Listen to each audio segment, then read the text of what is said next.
রাধা গোবিন্দের মিলিত তনু হলেন আমার গৌর হরি। এলেন কোথায়? শ্রীধাম নবদ্বীপ মাঝে।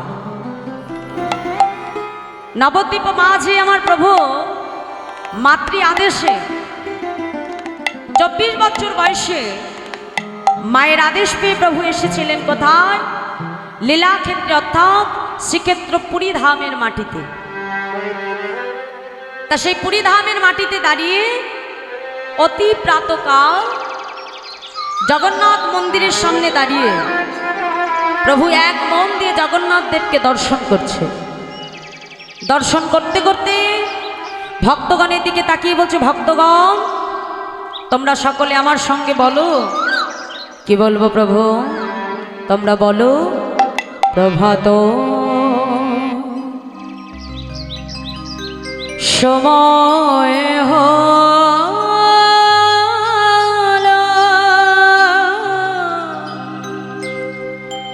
কৃষ্ণ কৃষ্ণ বলো। প্রভাত সময়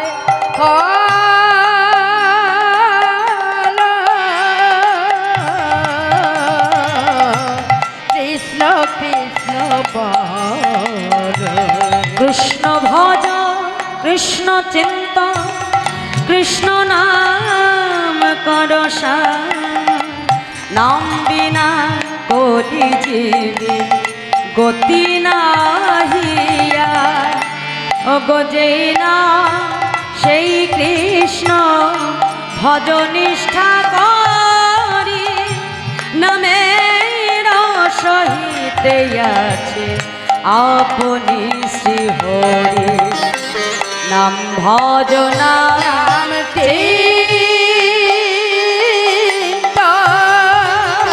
নাম করো সার। হরি বল হরি বল হরি বল হরি বল হরি বল হরি বল হরি বল হরি বল হরি বল হরি বল হরি বল হরি বল হরি বল হরি বল হরি বল হরি বল হরি বল। হরি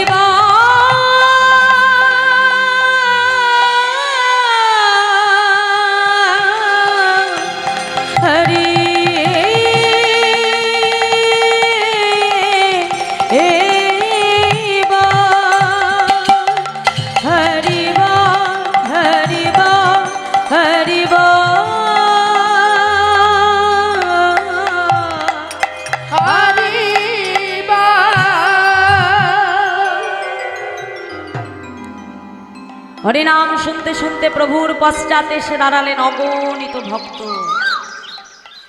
প্রভু ধীরে ধীরে ভক্তগণকে সরিয়ে দিয়ে এক ভক্তের কাছে এসে দাঁড়ালেন।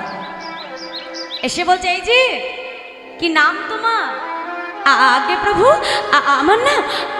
আমার নাম গোবিন্দ ঘোষ। কোথা থেকে এসেছ প্রভু? আমি যে সেই অগ্রদ্বীপের মাটি থেকে এসেছি। কার কাছে এসেছো প্রভু? আমি যে তোমার কাছে এসেছি। আমার কাছে? আমার কাছে কেন এসেছ প্রভু? আমি যে তোমার সঙ্গে হতে চাই। কি বললে? আমার সঙ্গে? না না না, আমার সঙ্গে হতে যেও না। কেন জানো? আমার সঙ্গী হতে গেলে তাকে যে অনেক দুঃখ কষ্ট সইতে হয়। তুমি যে পারবে না। যাও যাও, সময় থাকতে ঘরের ছেলে ঘরে ফিরে যাও। যেই না বলেছে গোবিন্দ ঘোষ ছুটে এসে গৌরহরির চরণটা জড়িয়ে ধরেছে। প্রভু আমি তোমার সঙ্গী হব বলে আমার সর্বস্ব পরিত্যাগ করে আমি তোমার কাছে এসেছি, আর আজ তুমি আমাকে ফিরিয়ে দিচ্ছ দয়াবর। গোবিন্দ ঘোষকে দেখে গৌরহরির পূর্ব লীলার কথা মনে পড়ে গেল। কোন লীলা মা?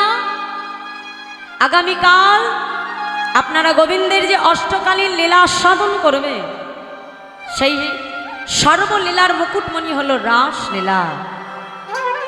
আর সেই রাসমঞ্চে যতজন গোপী ঠিক ততজনই কৃষ্ণ। এখন সবার কাছে যখন কৃষ্ণ আছে বাবা, সব সখী মনে মনে চিন্তা করছে বধূ বুঝি আমার। আর যেই চিন্তা করলো বধূ আমার, গোবিন্দ সঙ্গে সঙ্গে সব গোপীকে ছেড়ে দিয়ে রাধারানীকে সঙ্গে নিয়ে রাসমঞ্চ ছেড়ে অন্তর্ধান হয়ে গেল। আর যেই অন্তর্ধান হয়ে গেলেন, রাধারানী মনে মনে চিন্তা করছে, দেখেছ আমার বধূ আমাকে কত ভালোবাসে।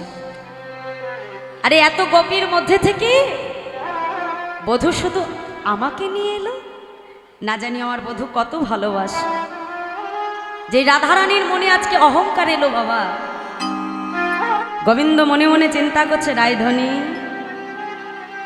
আজ আমায় কাছে পেয়ে যদি তোমার মনে অহংকার আসে রায়ধনী, শুনে রেখো এই জগতে আমি শুধু তোমার একার নই, তোমার মতো করে জগতে কেউ যদি আমাকে ভালোবাসে, আমাকে সেবা দেয়, আমি তৎক্ষণাৎ সেই ভক্তের হয়ে যায়।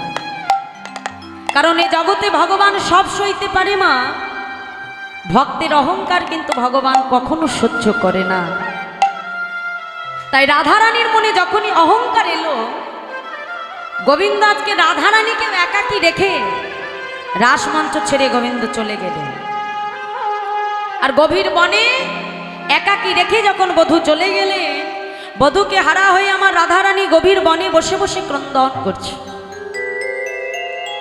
আর সেই কান্নার ধ্বনি শুনতে পেল কে? অষ্টসখীর এক সখী, যার নাম রঙ্গদেবী।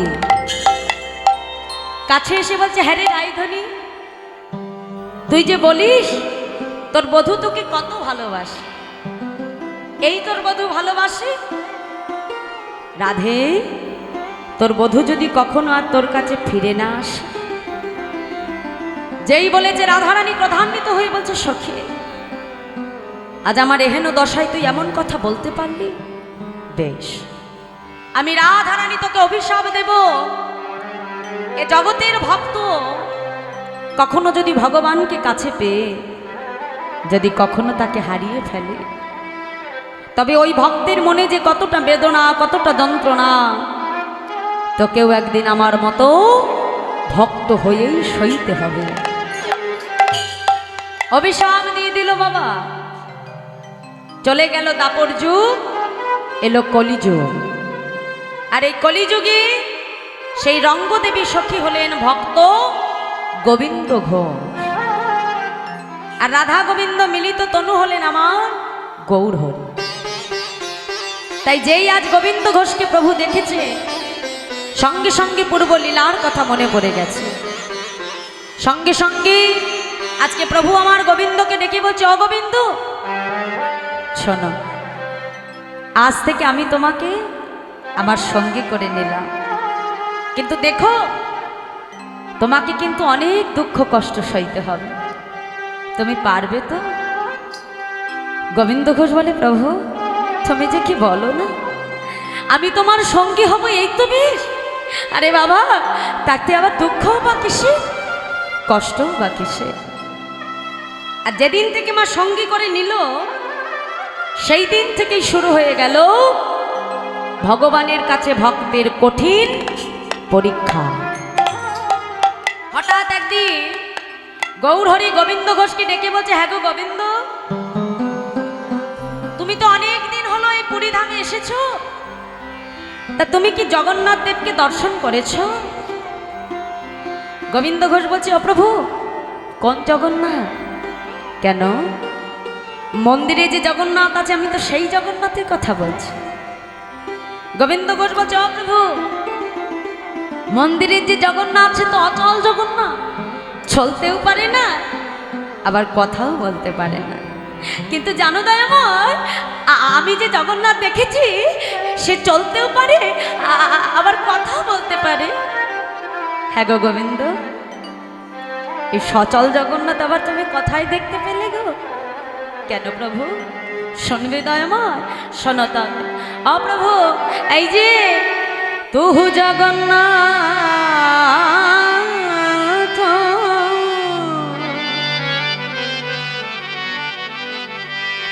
এই জগতে কাহা অসে আর তুহু জগন্নাথ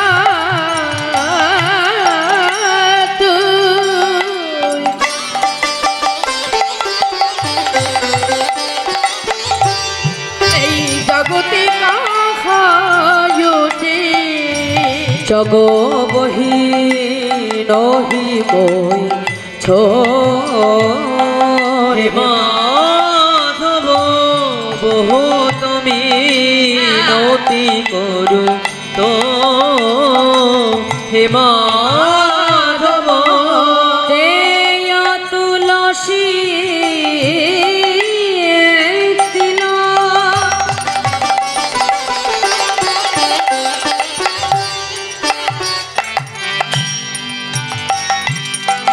আমার এ দেহ সমান পিনু আর দেয় তুলসী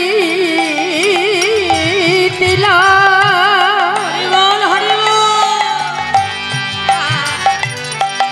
আমার এ দেহ সমান পিল দয়া যেন না ছড়ো হে মাধব বহু তুমি নতি করু তো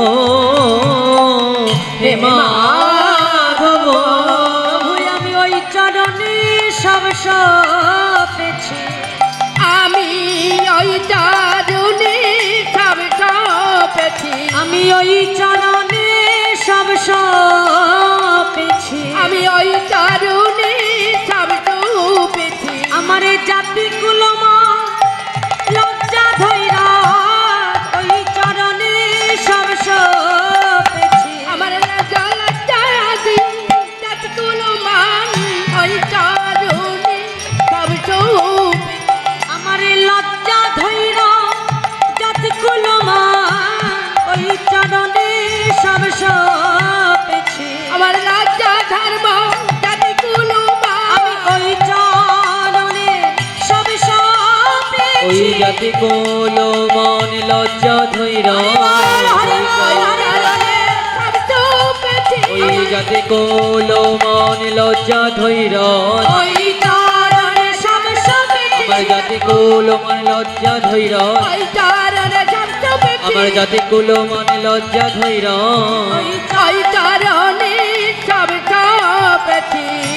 দেয়া তুলসী তিল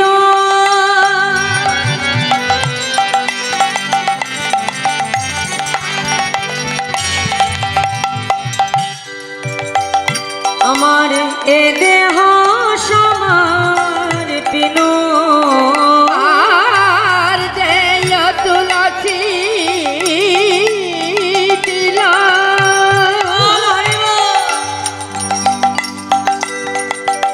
আমার এ দেহ আমার পিল দয়া যেন না ছাড়ো হে মাধব বহু তুমি নতি করু তো হে মাধব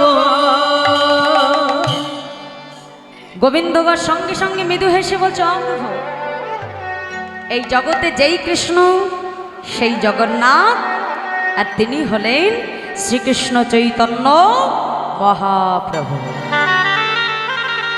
যেই না বলেছে আমার গৌর হরি মৃদু মৃদু হাসছে। গোবিন্দ ঘোষকে ডেকে বলছে বাবা বাবা ও গোবিন্দ শোনো, বলছি আমার মনে একটু তীর্থ ভ্রমণের বাসনা হয়েছে। গো গোবিন্দ তুমি কি আমার সঙ্গে যাবে? তা মায়েরা, ভগবান যেখানে ভক্তও তো সেখানে, কি তাই তো?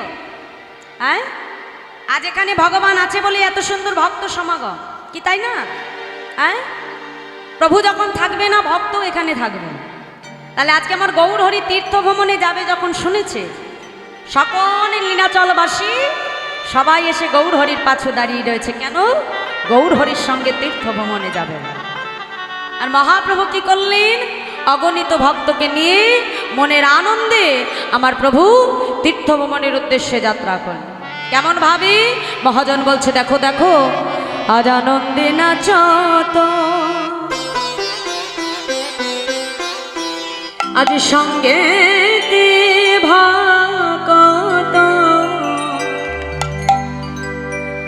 আমার গৌর কিশোর রাজে, আজি আনন্দে নাচত সঙ্গীতে ভাগত গৌর কিশোর রাজে, প্রেমে মাতলি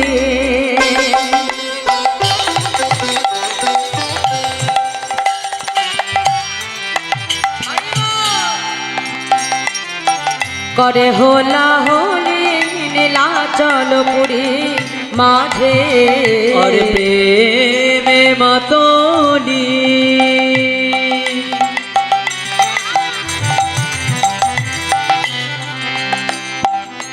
করে হোলা হোলি নীলাচল পুরী মাঝে, শুনিয়া নাগরি প্রেমেতে আগরি, শুনিয়া নাগরি প্রেমেতে আগুতি, শুনিয়া নাগরি চলিয়া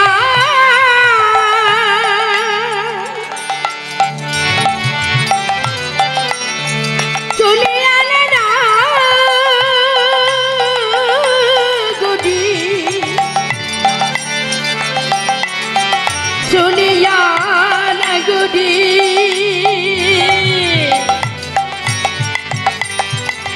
চলিয়া না গদি, হরিবল হরিবল চলিয়া না গদি, চলিয়া না গরি প্রেমেতে আগুটি, ভাইয়া চলিল মাতে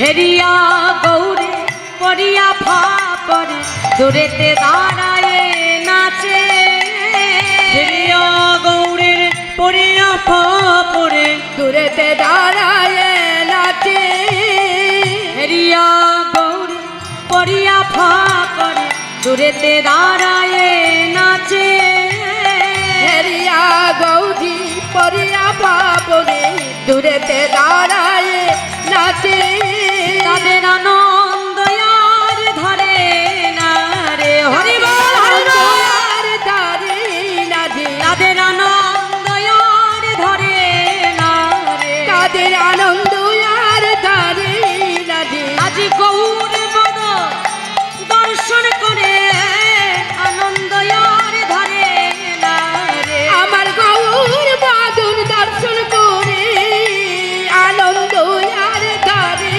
নাচে, মহাপ্রভুর পদ দর্শন করে আনন্দ আর ধরে না রে, উলু ধ্বনি দর্শন করে আনন্দ আর দাঁড়ে নাচে, আজি গৌর পদ দর্শন করে আনন্দ আর ধরে না রে, গৌর বাদল দর্শন করে তাদের আনন্দ আর ধরে না গো, আমার গৌর বাদল দর্শন করে তাদের আনন্দ আর ধরে না গো, গৌর বাদল দর্শন করে তাদের আনন্দ আর ধরে না গো, গৌর বাদল দর্শন করে আজি আনন্দ আর দাঁড়ে না গো, হেরিয়া গৌরে পড়িয়া ফাপরে দূরেতে দাঁড়ায় নাচে, হরিয়া গৌরী পরিয়া বাপরে দূরেতে দাঁড়ায়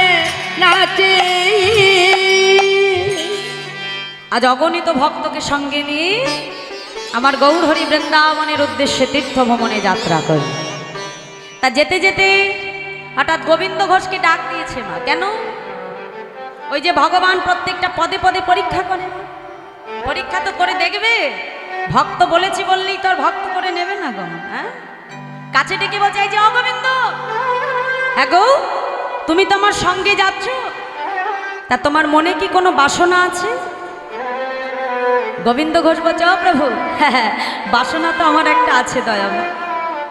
তা মহাপ্রভু বলছে, শোনো গোবিন্দ, আজ বাসনা শুধু তোমার একার নেই, আমার মনেও আছে। বাবা, ও প্রভু, হ্যাঁ, তোমার মনেও বাসনা? তাহলে একটা কাজ করো, তোমার বাসনাটা আগে বলো, আমি শুনি, তারপরে আমার বাসনার কথা বলবো। বলছে, বেশ, শুনবে গোবিন্দ, আমার মনের কি বাসনা? শোনো গোবিন্দ। আজ গৌর হরি গোবিন্দ ঘোষকে ডেকে বলছে, শোনো গোবিন্দ, আমার ভরসা মনে, ও গোবিন্দ, শোনো শোনো, কি বাসনা জানো? আমি যাব বৃন্দাবনে। তাহলে মায়েরা, আমার মহাপ্রভুর মনের কি বাসনা? বৃন্দাবনে যাবে, তাই তো? আর কি বলছি? মুখে বলবো রাধা না, আমার বিদায় গৌর হরি বিমানে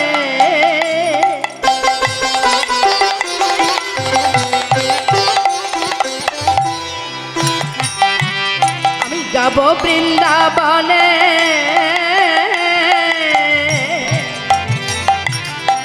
মুখে বলবো রাধা নাম, ব্রজবাসীর দ্বারে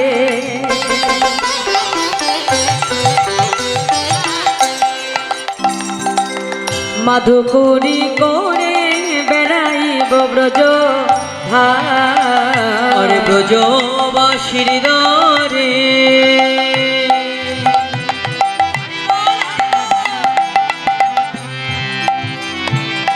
মাধুকরী করে বেড়াইব ব্রজধাম, ব্রজবাসীর দ্বারে।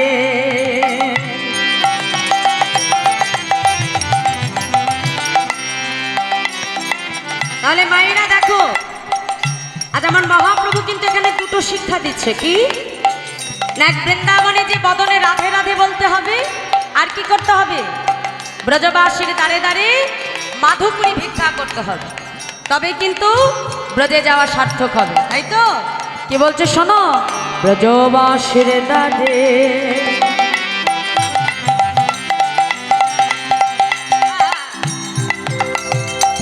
মাধুকরী করে বেড়াইব ব্রজ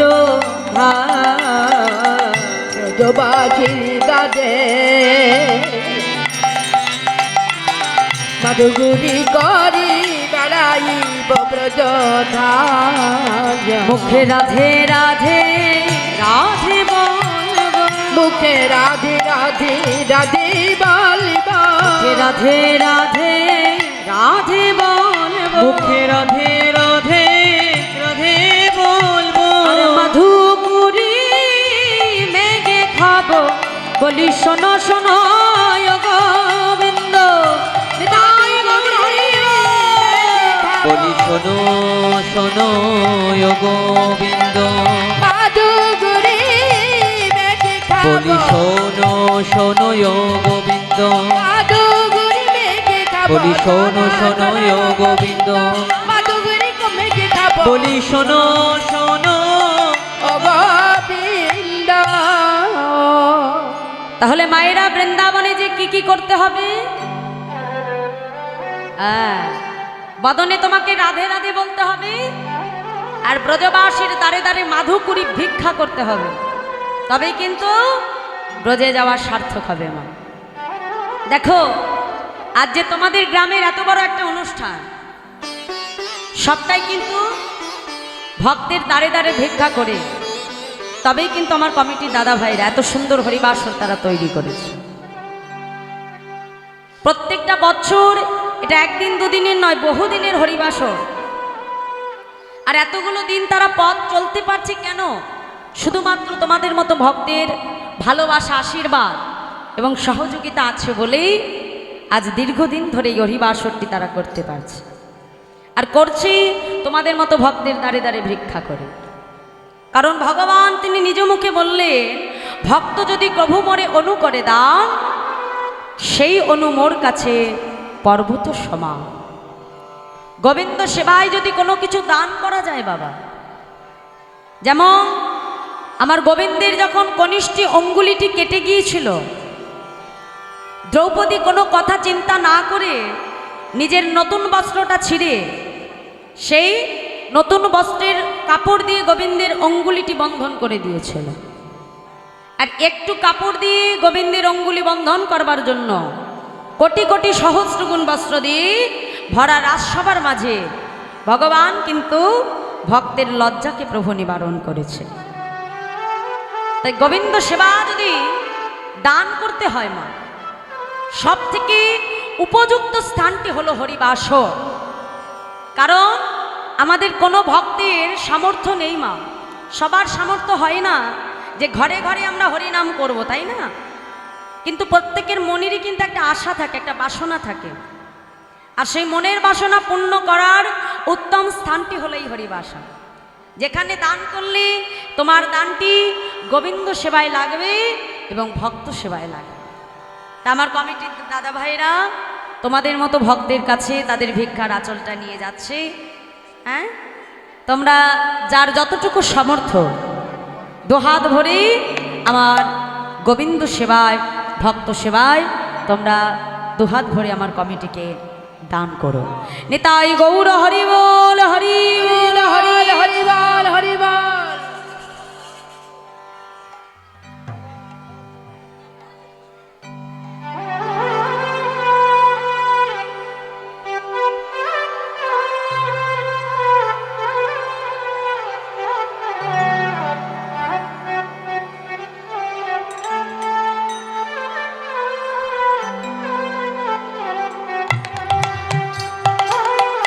হরে কৃষ্ণ। আমার মা গোবিন্দ সেবার জন্য তিনি দান করলেন, যে মনোবাসনায় আমার মা দান করলেন, আমার প্রভু যেন ভক্তের সকল মনোবাসনা পূরণ করে। নিতাই গৌর হরি বল, হরি বল, হরি বল, হরি বল, হরি বল। জয় রাধে। আর এই হরিবাসনে যে আমরা দান করছি বাবা, আসতে একটু মন দিয়ে শুনে রাখো মায়েরা, গোবিন্দ সেবায় যে আমরা দান করি, এই দান করে তার পেছনে কিন্তু কোনো চাওয়া পাওয়া বাসনা থাকলে হবে না। গোবিন্দ সেবায় দান করো আর বৈষ্ণব সেবায় দান করো।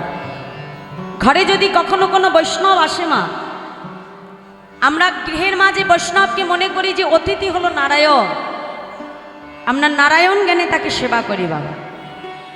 কিন্তু ঘরে তোমার বৈষ্ণব আসলে তাকে যেমন তেমন ভাবে কিন্তু সেবা করা যায় না। বৈষ্ণব সেবা করবার মতো কিছু নিয়ম আছে মা। মায়েরা একটু মন দিয়ে শোনো, একটি অত্যন্ত মূল্যবান কথা আমি বলছি। ঘরে প্রধানত অতিথিকে সেবা করবার দায়িত্ব কিন্তু মায়েদের উপরেই থাকে মা। একবার আমার গোবিন্দ একটি রাজস্বাহী যজ্ঞ করেছিলেন, আর সেই রাজস্বাহী যজ্ঞে ভগবান তিনি এক একজনকে এক একটা দায়িত্ব দিয়েছিলেন। ভীম খেতে বড় ভালোবাসত, ভীমকে ভগবান চতুরালি করে দায়িত্ব দিয়েছিলেন রন্ধনশালা। হ্যাঁ, কারণ চোখের সামনে সব দেখতে পারবে কিন্তু সেবা করতে পারবে। দ্রৌপদী তাকে দিয়েছিল বৈষ্ণবগণকে সেবা করবানোর জন্য। দুর্যোধনের মনে ছিল হিংসা, কূটনীতি। দুর্যোধনকে ভগবান দিয়েছিল দান ধ্যান করবার জন্য।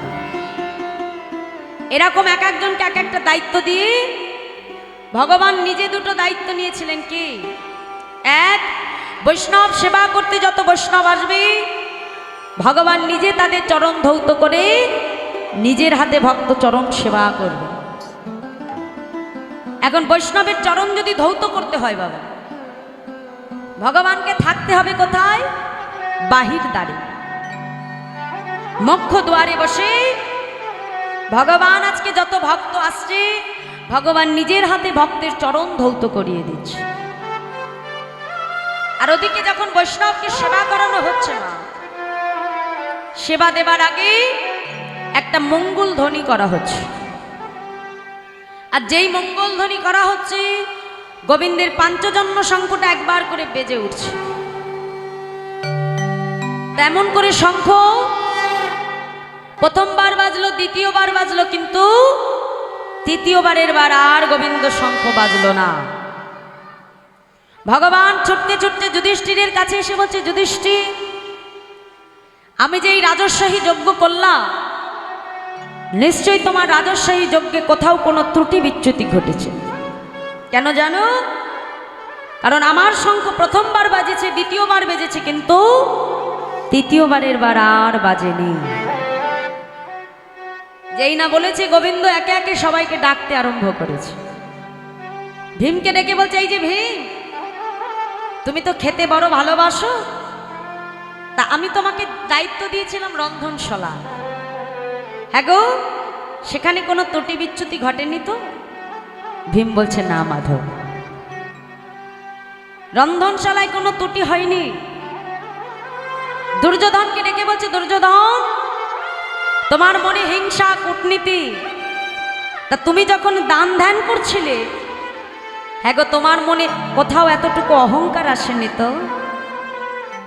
দুর্যোধন ভগবানকে ডেকে বলছে, মাধব, জীবনে এত হিংসা এত কূটনীতি আমি প্রয়োগ করেছি, কিন্তু জীবনে এই প্রথমবার বৈষ্ণবকে সেবা দিতে গিয়ে আমি জানতে পারলাম যে বৈষ্ণব সেবায় কত সুখ পাওয়া যায়। জীবনে প্রথমবার বৈষ্ণবকে সেবা দিতে গিয়ে আমি বুঝতে পারলাম যে বৈষ্ণব সেবার ভেতরে কত আনন্দ, কত সুখ পাওয়া যায়। ভগবান একে একে সবাইকে ডাকবার পর সর্বশেষে ডাকলেন কাকে? দ্রৌপদী। দ্রৌপদীকে ডেকে বলছে, হ্যাঁ গো দ্রৌপদী, তুমি যখন বৈষ্ণবকে সেবা দিচ্ছিলে, সেখানে কোথাও কোনো ত্রুটি হয়নি তো দ্রৌপদী? দ্রৌপদী মাধবকে ডেকে বলছে, জানো মাধব, আজ বৈষ্ণব সেবা করতে এমন একজন বৈষ্ণব এসেছে, যাকে দেখে আমার মনে হয়েছে এ বুঝি বৈষ্ণব সেবার আচার নিয়ম জানে না। বলছে, কেন? বলছে, আমি যখন তাকে সেবা দিচ্ছি, সমস্ত কিছু একসঙ্গে মাখিয়ে একসঙ্গে সেবা করছে। মাগো, খাওয়ার তো একটা নিয়ম আছে মা, তাই না? আমরা এক একটা ব্যঞ্জন নিয়ে এক একটু করে পারস মাখিয়ে বদনে দিই, তাই তো? সব কি একসঙ্গে সেবা করি? করি না। আজকে যেই না তার সামনে ভক্ত সেবা করছে, দ্রৌপদীর দেখে মনে হলো এ বুঝি বৈষ্ণব সেবার আচার নিয়ম জানে। ভগবান দ্রৌপদীকে ডেকে বলল, দ্রৌপদী, এই জায়গাতেই তুমি বৈষ্ণব অপরাধী হয়েছে। শুনে রাখো দ্রৌপদী, এ জগতের সর্ব অপরাধ আমি ক্ষমা করে দিই, কিন্তু বৈষ্ণব অপরাধ আমি কখনো ক্ষমা করি না দ্রৌপদী। তাই যতক্ষণ নয় বৈষ্ণব তোমাকে ক্ষমা করবে, ততক্ষণ পর্যন্ত আমি তোমাকে ক্ষমা করতে পারবো না। যে বৈষ্ণব চরণে অপরাধ করেছিল, তিনি আর অন্য কেউ নয় বাবা, তিনি ছিলেন পরম ভক্ত রহিদাস। পুনরায় যখন সকল বৈষ্ণবকে আবার ফিরিয়ে আনা হলো, দ্রৌপদী ছুটে গিয়ে বৈষ্ণবের চরণটাকে জড়িয়ে ধরেছে। ঠাকুর, আমি তো জানি না এ জগতে কেমন ভাবে বৈষ্ণবকে সেবা করতে হয়। আমি তো জানি না যে বৈষ্ণব সেবার আসলে নিয়ম, আসল কানুন কি। আমি তো কেমন ভাবে বৈষ্ণব সেবা দিতে হয় আমি তো জানি না। হে বৈষ্ণব, তাই তুমি যতক্ষণ আমাকে ক্ষমা করবে, আমার মাধব যে আমাকে ক্ষমা করবে না ঠাকুর। পরম বৈষ্ণব রহিদাস দ্রৌপদীকে ডেকে বলল, দ্রৌপদী, কেউ যদি কারোর চরণে অজান্তে অপরাধ করে, সেই অপরাধের ক্ষমা হয় দ্রৌপদী। তাই মাগো, সেই বৈষ্ণব যখন তাকে কৃপা করেছিল, তারপরেই কিন্তু আমার গোবিন্দ দ্রৌপদীকে ক্ষমা করেছিল, তার আগে করে না। তাই সাবধান মা, জগতে 64 প্রকারের অপরাধের ভেতরে 62টি অপরাধ ভগবান ক্ষমা করে, কিন্তু 2টি অপরাধ কখনো ক্ষমা করে না। এক হলো নাম অপরাধ, আর একটি হলো বৈষ্ণব অপরাধ। তাই এই দুটো অপরাধ থেকে সব সময় সাবধান। দেহে যদি বৈষ্ণব আসে তাকে অতি সাবধানে সেবা করাতে হয়, কারণ আমরা ক্ষুদ্র জীব, আমরা জানি না যে কেমন ভাবে কাকে সেবা দিতে হয়। তাই আজ এই হরিবাসরে যে বৈষ্ণবের সেবায় দান করতে হবে মা, তার পেছনে কোনো চাওয়া পাওয়া রাখলে হবে না। গোবিন্দ সেবায় দান করতে হবে, আর ভগবানকে বলতে হবে, হে প্রভু, তোমার সেবায় আমি দান করেছি, আর আমার দান করা এই বস্তু যেন তোমার সেবায় লাগে। নিতাই গৌর হরি বল। হরি বল, হরি বল। আজ আমার গৌর হরি অগণিত ভক্তকে নিয়ে তীর্থ ভ্রমণে আমার প্রভু যাত্রা করে। অগণিত ভক্ত প্রভুর পাছু পাছু যাচ্ছে, প্রভাত কালে গাইতে গাইতে আসছে। কি বলছে? ভজ গৌরঙ্গ। কি গো মায়েরা, আসতে এই নাম জানো? কি জানো? সবাই জানো? হ্যাঁ, বাহ, তাহলে একটু হাত তোলো দেখি। হাত তোলো, হাত তোলো। হ্যাঁ, জয় রাধে। দেখি কারা কারা বাড়ি থেকে হাত এনেছো, একটু দেখাও দেখি। হাত এনেছো? তাহলে তোলো। যে হাত দুটো দিয়েছে একটু তার সেবা করি মা। সারাদিন এই হাত দিয়ে শুধু সংসারে সেবা করলে হবে? হ্যাঁ হ্যাঁ, গোবিন্দ সেবা একটু করতে হবে মা। দেখি একটু বাহু তুলে সবাই মিলে একসঙ্গে। ভজ গৌরঙ্গ কহ গৌরঙ্গ লহ গৌরঙ্গে নাম রে। ভজ গৌরাঙ্গ, গৌর হরি বল। গৌরাঙ্গ, লহ গৌরাঙ্গীর নাম রে। ভজ গৌরঙ্গ কহ গৌরঙ্গ লহ গৌরঙ্গে নাম রে। গৌরাঙ্গ, কহ গৌরাঙ্গ, হরি বল। লহ গৌরাঙ্গীর নাম রে। আচ্ছা দেখি মায়েরা বলো দেখি, হাত তোলো দেখি সবাই মিলে একসঙ্গে বলো আস্তে। ভজ গৌরঙ্গ। বাহ, এই তো হরি বল। আচ্ছা আমার এদিকে মায়েরা দেখি একটু বলো, বাহু তুলে। হ্যাঁ, করতালি দিয়ে জোরে জোরে। করতালি দিলে কি হয় জানো তো? হ্যাঁ, করতালি দিয়ে হরিনাম করলে গোবিন্দ চরণে নিজেকে সমর্পণ করা হয়, তাই তো? দেখি সবাই মিলে বলো, ভজ গৌরঙ্গ। হ্যাঁ, জোরে জোরে। আচ্ছা এখানে পাড়ায় কি শাশুড়ি বৌমা ঝগড়া হয় না? হয় না মা? হয়। আর না হলেও তো আমরা জানি ঝগড়া হলে গলার কত জোর হয় গো। হ্যাঁ, পাশ থেকে বলতে হয় যে একটু জোরে জোরে ঝগড়া করো, এমনি গলার জোর বেরিয়ে আসে, তাই না? তাহলে ভগবানের নাম করব, গলায় যদি জোর না থাকে গো, উচ্চৈস্বরে যত হরিনাম করা যাবে কি হবে জানো? যতদূর হরিনামের ধ্বনি যাবে ততদূর পর্যন্ত কিন্তু অমঙ্গল সব দূর হয়ে যাবে। তাহলে তোমাদের গ্রামের অমঙ্গল তোমরা কাটাতে চাও না? চাও তো? একটু জোরে জোরে হরিনাম করো দেখি একসঙ্গে, বাহু তুলে হাত তোলো সবাই মিলে। ভজ গৌরঙ্গ।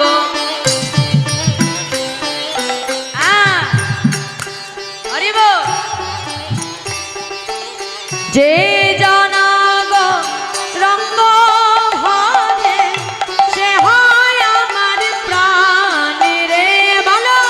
আর যে যারা গৌরাঙ্গ, হরি বল। সে হয় আমার প্রাণ রে।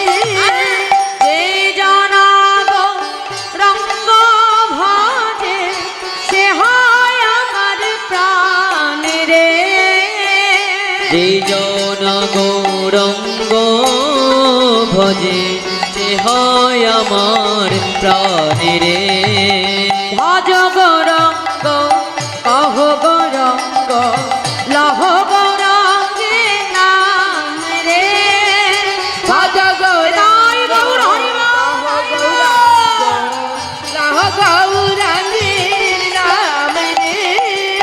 ভজ গৌরঙ্গ কহ গৌরঙ্গ লহ গৌরাঙ্গে নাম রে।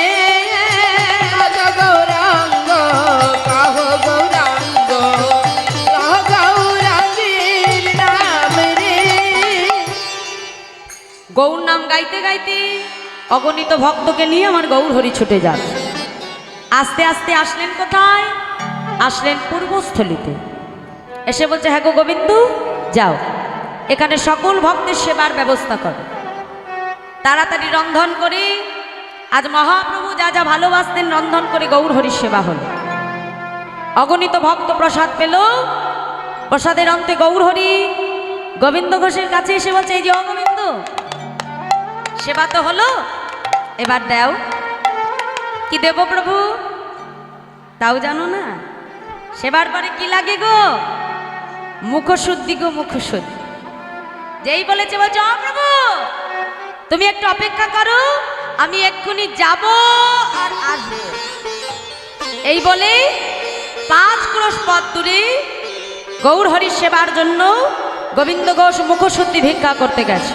কেমন ভাবি মহাজন বলছে, দেখো দেখো মুখশুদ্ধি মাগিবার তরে গোবিন্দ চলিল হরিব। মুখশুদ্ধি মাগিবারে তারে গোবিন্দ চলিল। মুখশুদ্ধি মাগিবার তরে গোবিন্দ চলিল। মুখশুদ্ধি মাগিবার তরে গোবিন্দ চলিল। 2টি হরিতকি মাগিয়া নিল। আরে 2টি হরিত কি মাগিয়া নিল। 2টি হরিতকি মাগিয়া নিল। আর 2টি হরিতকে মাগিয়া নিল। মুখশুদ্ধি দাও নাম, বলি মুখশুদ্ধি দাও না মোরে। মুখশুদ্ধি দাও নাম রে। মুখশুদ্ধি দাও না মোরে। আমার মহাপ্রভুর সেবার তরে মুখশুদ্ধি দাও নাম। আমারে মহাপ্রভুর সেবার তরে মুখশুদ্ধি দাও না মোরে। আমার মহাপ্রভুর সেবার তরে মুখশুদ্ধি দাও নাম। মহাপ্রভু শিবার তরে মুখশুদ্ধি দাও না মোরে। 2টি হরিতকি মাগিয়া নিল। 2টি হরিত কি মাগিয়া নিল।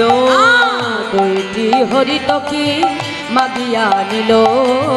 2টি হরিতকে মাগিয়া নিল। তাহলে আজকে ভিক্ষা করতে গিয়ে কটা হরিতকি পেল মা? 2টো। তা 2টো হরিতকি যখন পেল, মনে মনে চিন্তা করছে 2টো হরিতকি প্রভুকে দিয়ে কাজ নেই, একটা হরিতকি আমি আমার কাছে রেখে দেব। হ্যাঁ, না জানি কাল আবার কোথায় যে বলবে গোবিন্দ আমাকে হরিতকি দাও, তখন আমি কোথায় পাবো? প্রভু তো আর জানতে পারছে না যে আমি কি দিয়ে কি করব। হ্যাঁ, তা একটা হরিতকি আমি আমার কাছে সঞ্চয় করে রাখব। তা একটা হরিতকি মা নিজের কাছে রেখে আরেকটি হরিতকি নিয়ে গোবিন্দ ঘোষ ছুটতে ছুটতে আসলেন। দয়াময়, ও প্রভু এই নাও, এই নাও ধরো। গৌর হরি কোনো কথা বলল না। একটি হরিতকি গোবিন্দ ঘোষের কাছ থেকে নিয়ে প্রভু সেবা করল। সেবা করবার পর ভক্তবৃন্দকে ডেকে বলছে, ভক্তগণ আর বিলম্ব নয়, চলো পুনরায় আমরা আবার যাত্রা করি। আবার ভক্তবৃন্দকে নিয়ে প্রভু আমার বৃন্দাবনের উদ্দেশ্যে যাত্রা করছে। আগু আগু যাচ্ছে আমার প্রভু, মানে আগে হেঁটে যাচ্ছে আমার গৌর হরি, পেছনে আসছে আমার অগণিত ভক্ত। পেছনে গৌর নাম গাইতে গাইতে অগণিত ভক্ত তারা প্রভাতকালে ছুটছে। মন লাগুরে মন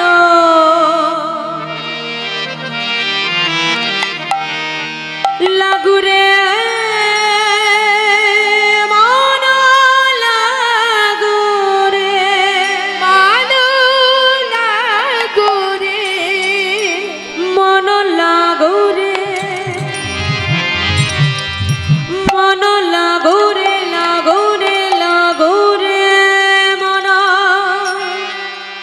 লাগরে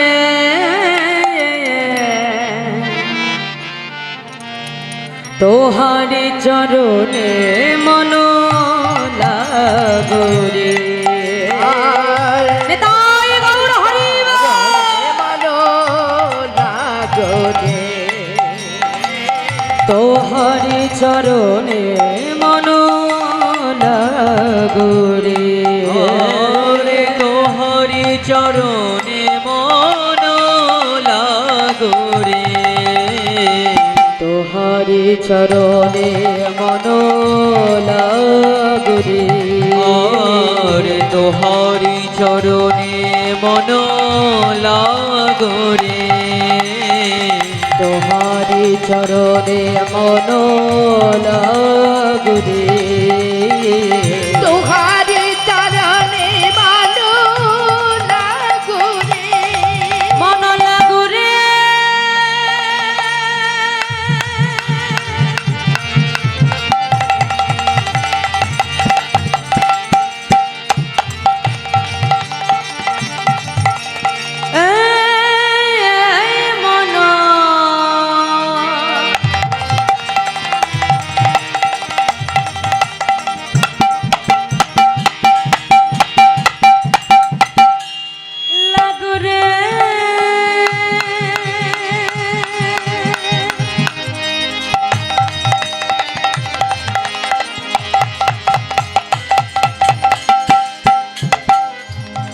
মন লাগুরে মন লাগুরে মন লাগরে মন লাগুরে মানো লাগুরে মন লাগুরে মন লাগরে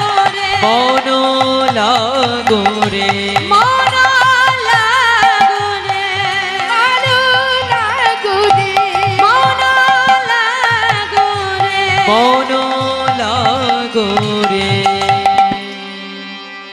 গৌর নাম গাইতে গাইতে অগণিত ভক্ত নিয়ে আমার প্রভু আসলেন কোথায়? অগ্রদ্বীপে। আর যেই অগ্রদ্বীপে আসলেন গোবিন্দ ঘোষকে ডেকে বলছে, যাও গোবিন্দ, আর কোথাও যাব না, আজ এখানে সকল ভক্তের সেবার আয়োজন করো। যেই বলেছে পুনরায় রন্ধন করে গৌর হরিকে সেবা করানো হলো। ভক্তগণ প্রসাদ পেলেন। আর আজও প্রভু সেবার পর গোবিন্দ ঘোষের কাছে এসে হাতটা বাড়িয়ে দিয়ে বলছে, দাও গোবিন্দ। আর যেই বলেছে দাও, গোবিন্দ ঘোষের মনে আজকে আনন্দ ধরছে না বাবা। কি করলো? তাড়াতাড়ি যে হরিতকিটা নিজের কাছে সঞ্চয় করে রেখেছিল, তাড়াতাড়ি আজকে বাহির করে গৌর হরির কাছে এনে বলছে, প্রভু এই নাও, এই নাও ধরো প্রভু। গৌর হরি বলছে, হ্যাঁ গো গোবিন্দ, কাল যখন তোমার কাছে হরিতকি চাইছিলাম তোমার দিতে বিলম্ব হয়েছিল, কিন্তু আজকে চাইবা মাত্রই তুমি কোথায় পেলে? গোবিন্দ ঘোষ বলছে, প্রভু জানো দয়াময়, কাল যখন আমি হরিতকি ভিক্ষা করতে গেছিলাম, আমি দুটো হরিতকি পেয়েছি, একটা তোমায় দিয়েছি, আরেকটি আমি আমার কাছে রেখে দিয়েছি। বলো প্রভু, আমি ভালো করিনি? গোবিন্দ, তুমি জানো না, সন্ন্যাসীর নহে কবু সঞ্চয় বাসনা। তুমি এতদিন আমার সঙ্গ করলে গোবিন্দ, কিন্তু তোমার মন থেকে যে তুমি এখনো সঞ্চয় বাসনা দূর করতে পারো নাই গোবিন্দ। আর শুনে রাখো, তোমার মতো সঞ্চয়ী ভক্তকে আমি আর আমার সঙ্গী করতে পারবো না। চলে যাও, চলে যাও বলছি গোবিন্দ, তুমি চলে যাও। যেই বলেছে গোবিন্দ ঘোষ ছুটে এসে গৌর হরি চরণটা জড়িয়ে ধরেছে, প্রভু আমি যদি কোনো কিছু সঞ্চয় করে থাকি, সে তো আমি তোমার জন্য করেছি প্রভু, আমি তো আমার জন্য করিনি দয়াবর। প্রভু এতে যদি আমার অপরাধ হয়, আমার ভুল হয়, আমায় তুমি মারো, আমায় তুমি সাজা দাও, কিন্তু আমাকে তুমি চলে যেতে বলো না দয়াবর। গৌর হরি কোনো কথাই শুনল না। ভক্তবৃন্দকে নিয়ে আমার গৌর হরি চলে যাচ্ছে।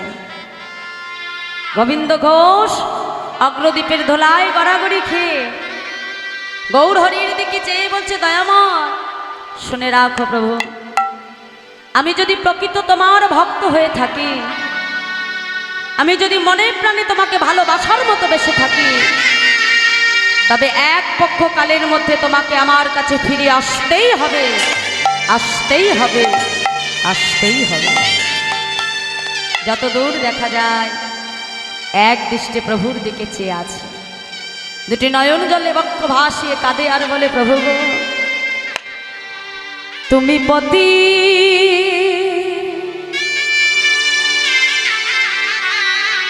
পাবন হরি হে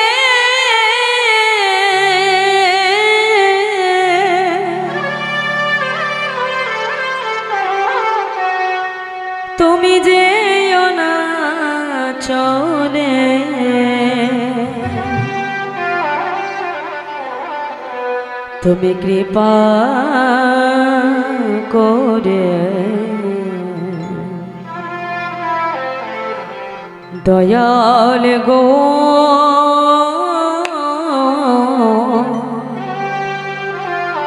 রাখো চরণে। নেতাই গৌর হরিব হরিব করে দয়াল গৌর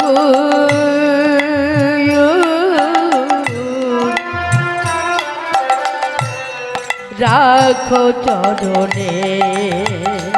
তুমি কৃপা করে দয়াল গৌর রাখো চরণে। শুনেছি তুমি নাকি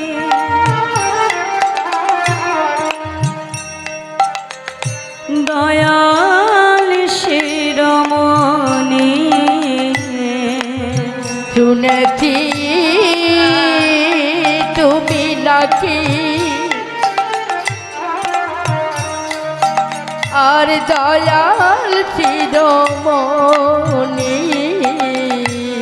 শুনেছে তুমি নাকি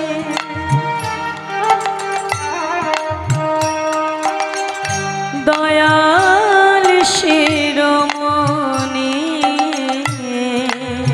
শুনেছি তুমি নাকি দয়াল শিরোমণি। নাম প্রচারিতে এলে তুমি প্রেমের খনি ঠাকুর, তুমি প্রেমের খনি দেবানিশে রয়ামি তোমার শরণে দয়া দিবানিশি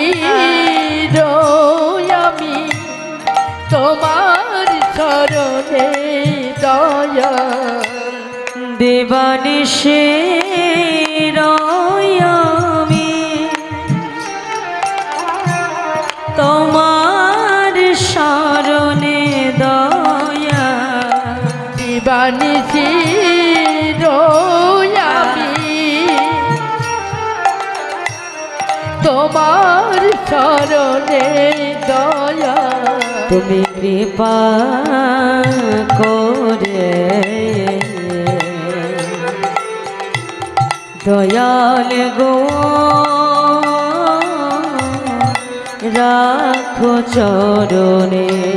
তুমি কৃপা করে দয়াল গৌর রাখো চরণে।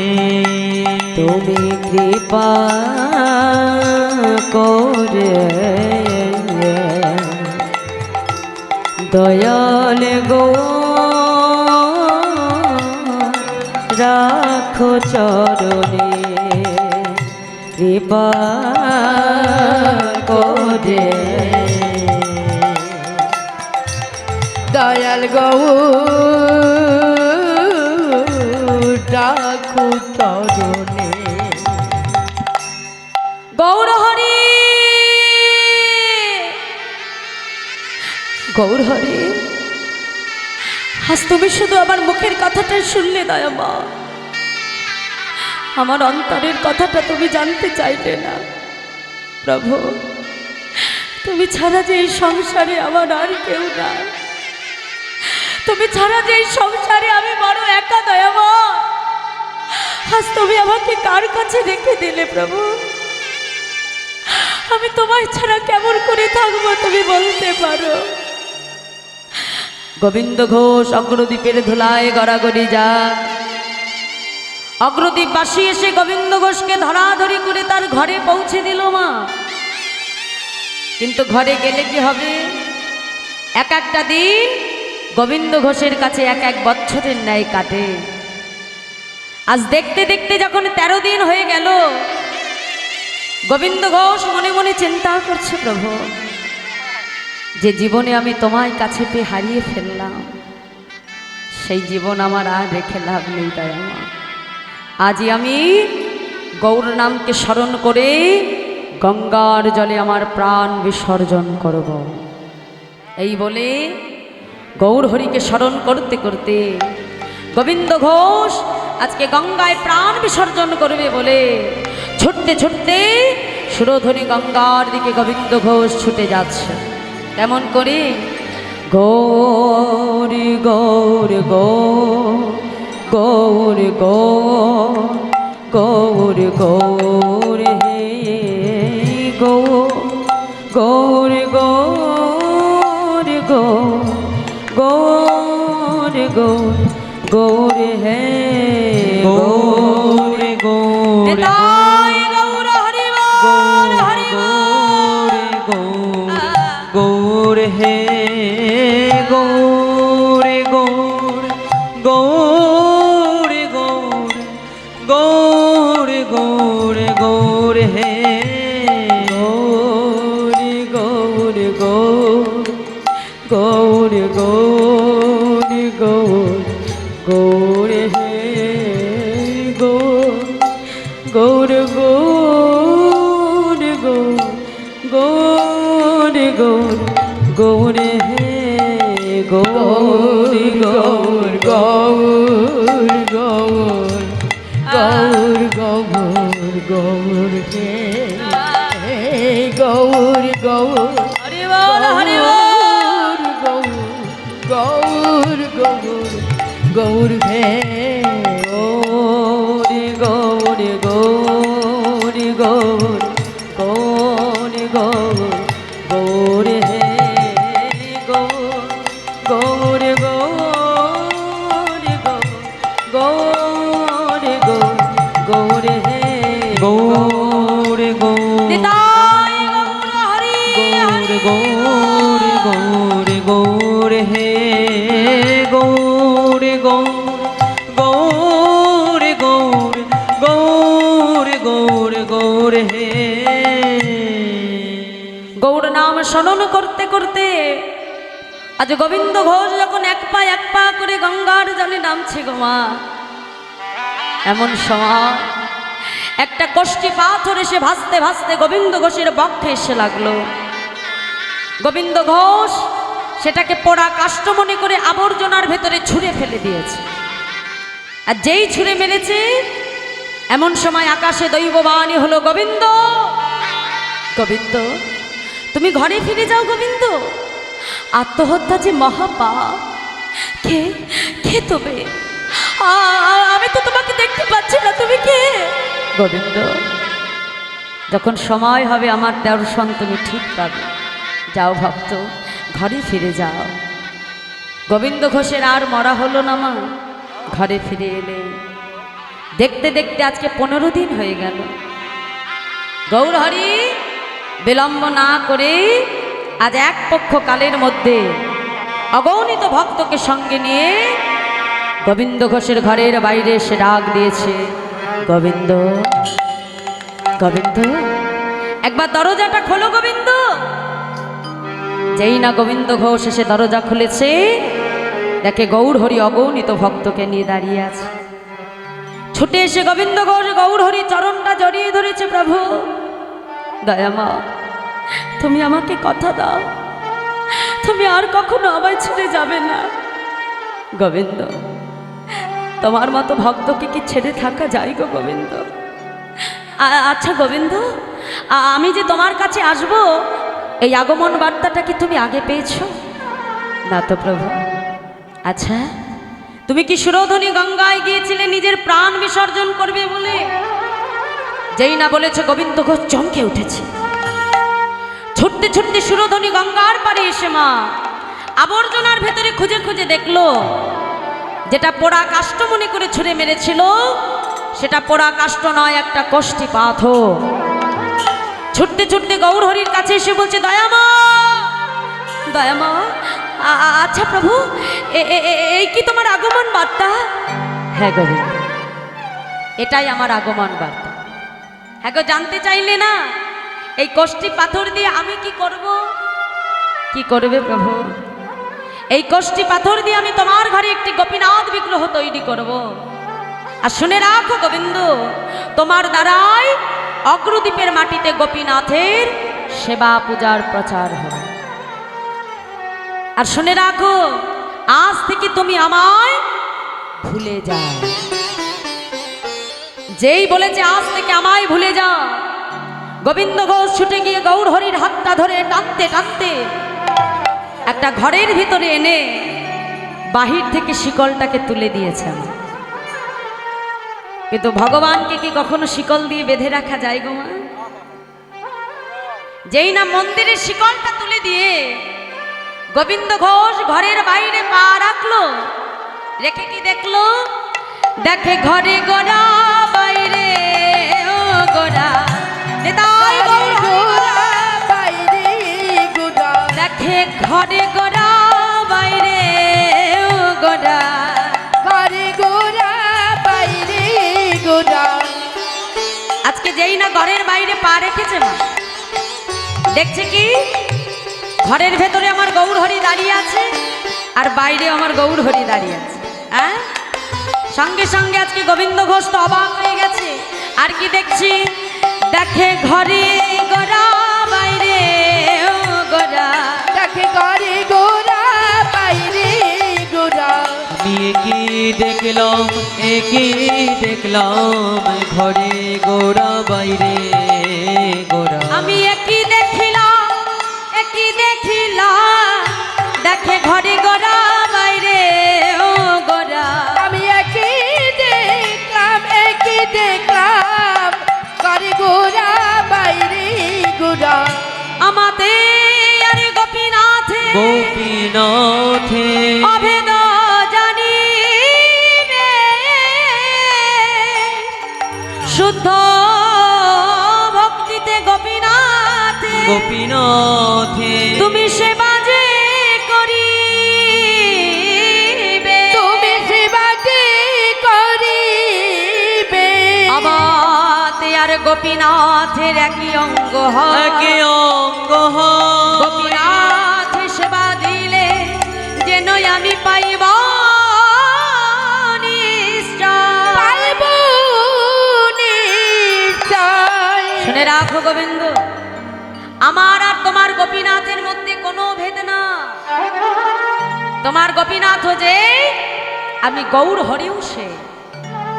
আর শুনে রাখো, আজ থেকে অগ্রদ্বীপবাসীর দ্বারে দ্বারে ভিক্ষা করে যা কিছু পাবে, দিনে 4 বার রন্ধন করে গোপীনাথকে সেবা দেবে। আর শোনো, একা একা তোমার ঘরে মন বসবে না, তাই যত তাড়াতাড়ি পারো সুকন্যা দেখে তুমি বিবাহ করো। এই বলে আমার গৌর হরি চলে গেলেন মা। আর গোবিন্দ ঘোষ কিছুদিন যেতে না যেতে সুকন্যা দেখে বিবাহ করলেন। স্ত্রীর নাম হলো মাধবী। আর যেদিন থেকে মাধবী ঘরে এলো, আগে ভগবানের সেবা হতো দিনে 4 বার, আর যেদিন থেকে বিবাহ করলেন সেই দিন থেকে ভগবানের সেবা হতে লাগলো দিনে 3 বার। আর বাবা 1 বছর যেতে না যেতেই ফুটফুটে যখন সন্তানকে কোলে পেল, সেই দিন থেকে ভগবানের সেবা হতে লাগলো দিনে 2 বার। ভগবান দেখছে, বাহ বাবা ভক্ত, একে একে সংসারে সবাইকে পেয়ে তুমি আমায় ভুলে যাচ্ছ।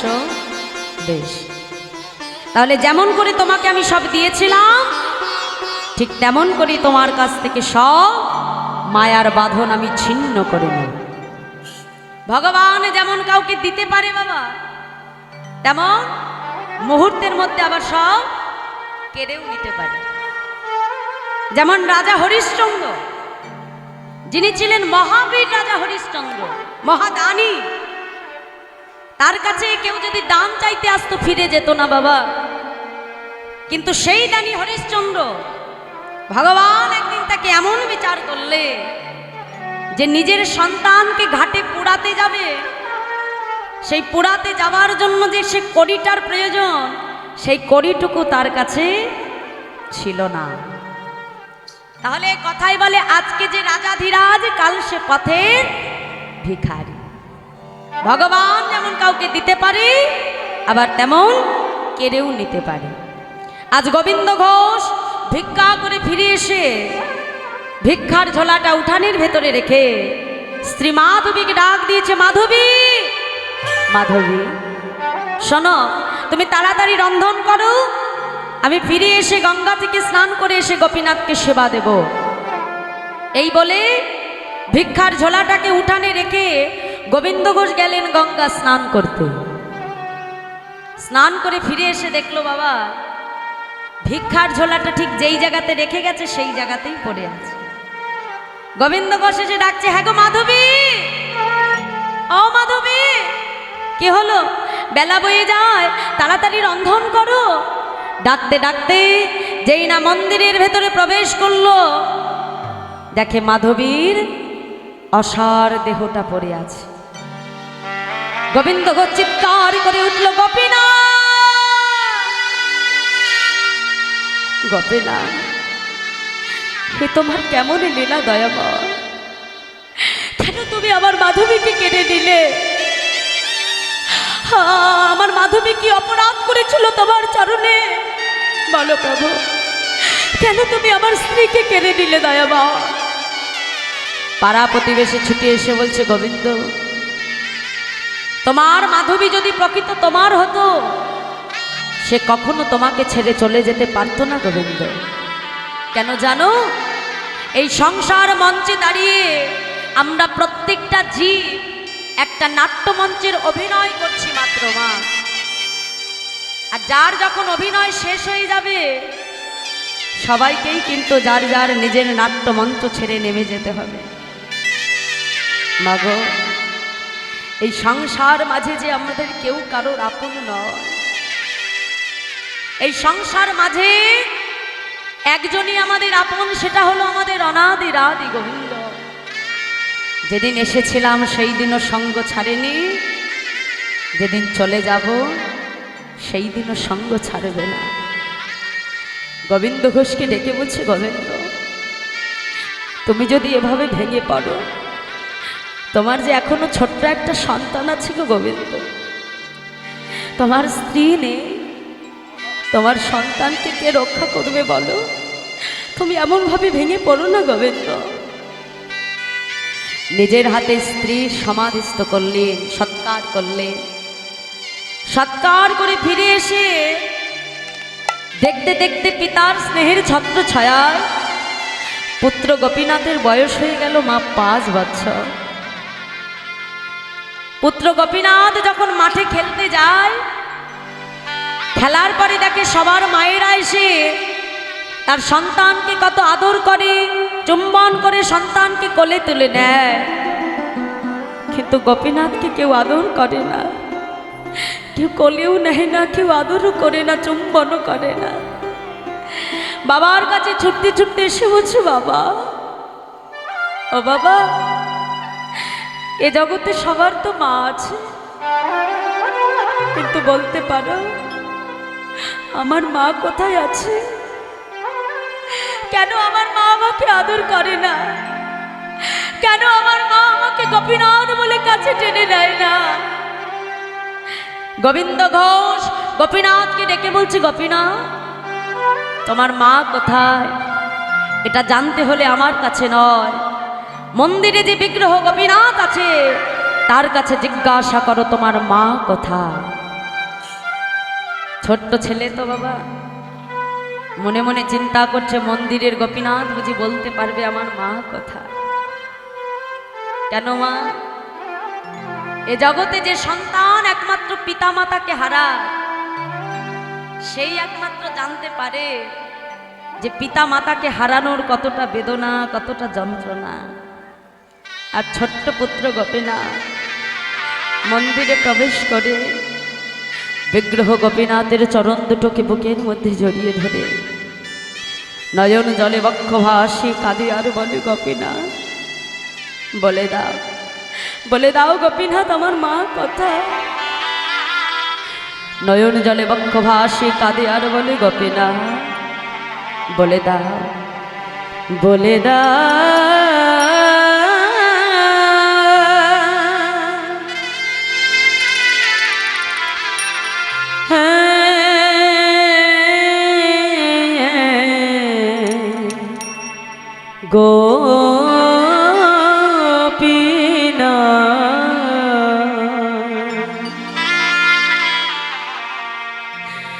বলো কোথায় আমার মা। নিতাই গৌর হরি বল, হরি বল।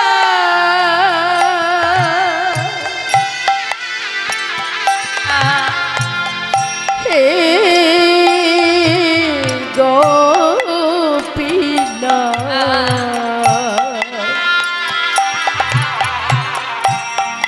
বলো কোথায় আমার মা। ডাকি আমি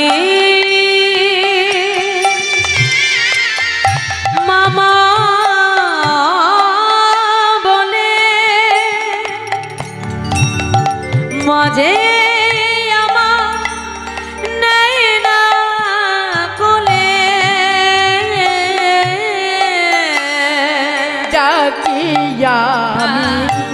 মামা বলে মাঝে মধ্যে নেই না কোলে হারিয়ে গেছে গোপীনাথ।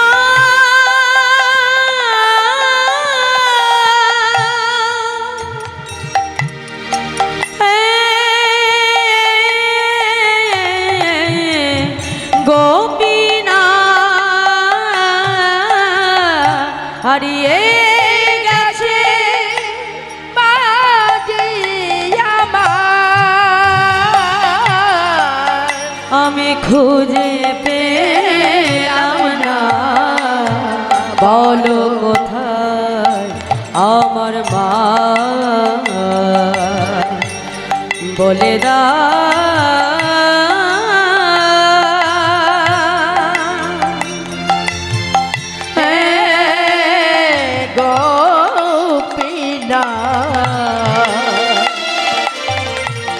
বলো কোথায় আমার মা।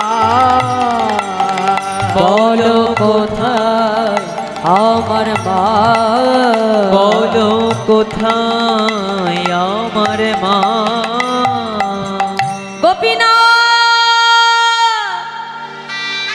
গোপীনাথ, হে জগতে সবার তো মা আছে, কিন্তু বলতে পারো দয়াময় আমি তোমার চরণে এমন কি অপরাধ করেছিলাম, কেন তুমি আমার মাকে কেড়ে নিলে দয়াময়?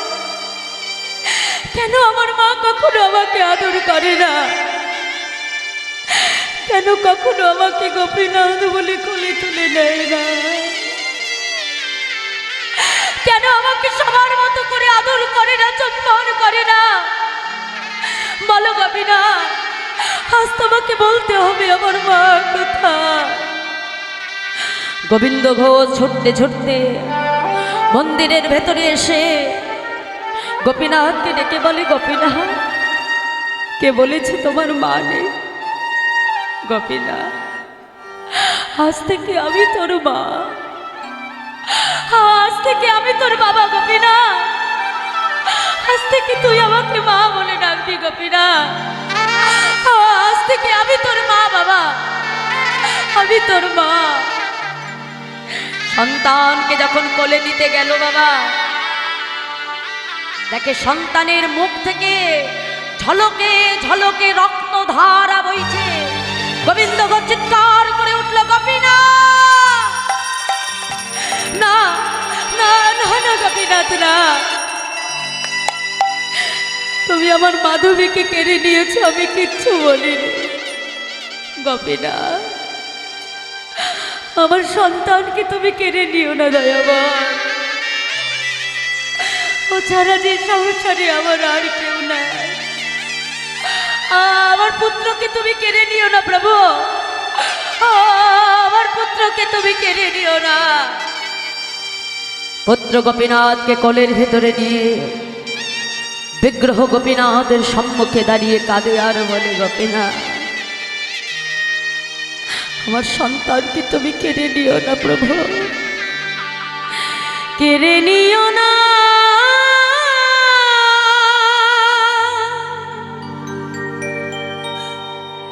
প্রভু গো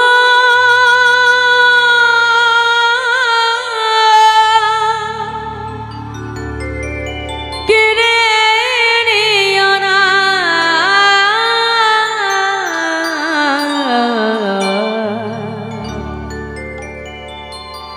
তুমি যে ব্যথা রে আমার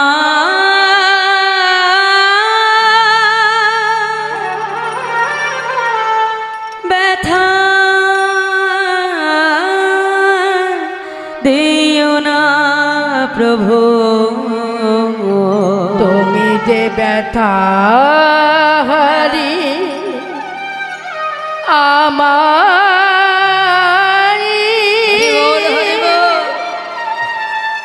ব্যথা দিও না। গোপীনাথ আমি তো তোমার কাছে সংসার চাইনি, আমি তো তোমার কাছে স্ত্রী চাইনি, আমি তো পুত্র চাইনি। কেন দিলে আমাকে সংসার, কেন দিলে আমাকে স্ত্রী, কেন দিলে আমাকে পুত্র? দয়াবান বলে দাও। আর দেবেই যদি কেড়ে কেন নিলে প্রভু, বলো দয়াবান বলে দাও প্রভু। দিলে যদি পুত্র মোরে, তবে কেড়ে কেন নিতে চাও? সহিতে পারি না প্রভু গো,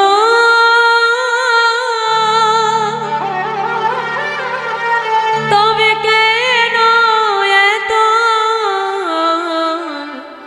দুঃখ?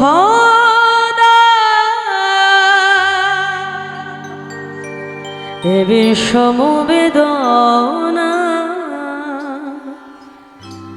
আমি আর সহিতে পারি না প্রভু গো,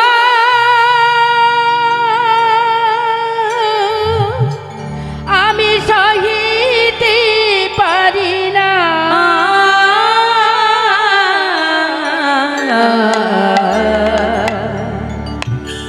তুমি যে ব্যথা হারি আমার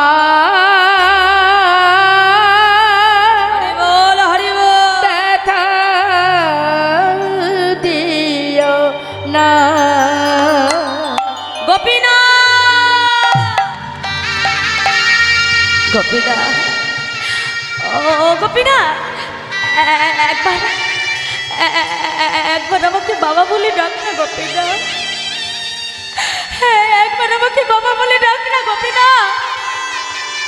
তুই তো প্রত্যেকদিন আমার কাছে এসে বলিস, বাবা আমার বড় ক্ষুধা পেয়েছে, তুমি আমাকে খাইয়ে দাও। গোপীনাথ আজ তো একবারও তুই আমাকে বাবা বলে ডাকছিস না গোপীনাথ।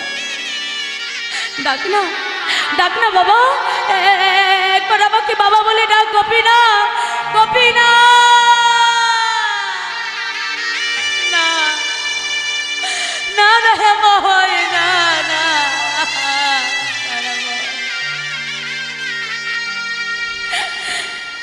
তুমি কি করেছো প্রভু? আজ তুমি এ জগতে আমার বেঁচে থাকা একমাত্র অবলম্বন। আমার সন্তানটাকেও তুমি কেড়ে নিলে প্রভু। বেশ, আমিও দেখতে চাই তুমি কত আমাকে কাঁদাতে পারো। আমিও দেখতে চাই তুমি কত আমার চোখের জল সইতে পারো। আমিও দেখতে চাই তুমি কত আমার পরীক্ষা নিতে পারো দয়াময়। নিজের হাতে সন্তানকে সমাধিস্থ করলে মন্দিরে ফিরে এসে বিগ্রহ গোপীনাথের সম্মুখে দাঁড়িয়ে বলে, গোপীনাথ শুনে রাখো, আজ থেকে এই গোবিন্দ ঘোষ আর তোমার সেবা পূজা করবে না। না না না গোপীনাথ না, আজ থেকে যেমন তুমি অনাহারে থাকবে, আজ থেকে তোমার ভক্ত গোবিন্দ ঘোষ অনাহারেই থাকবে। 3 দিন হয়ে গেল বাবা সন্তানকে হারিয়ে, মন্দিরে শুয়ে শুয়ে কাঁদে আর চিৎকার করে, গোপীনাথ বলে দাও দয়াময় ভগবান,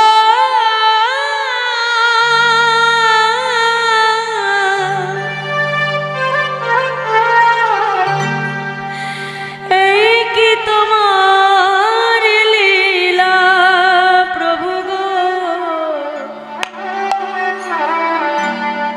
এই কি তোমার লীলা ভগবান নিতাই গৌর হরি বল।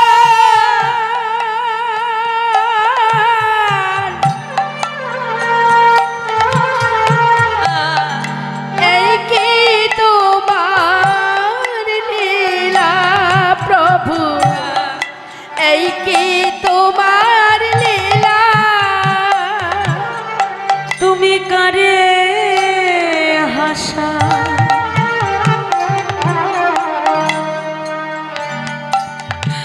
আবার কারে কাঁদা, তুমি করে হাসা করে কাঁদা, তুমি কারে হাসা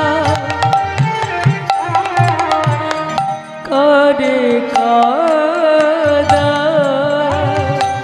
তুমি কারে হাসো কারে কাঁদো, বুঝি না তোমার খেলা ভগবান,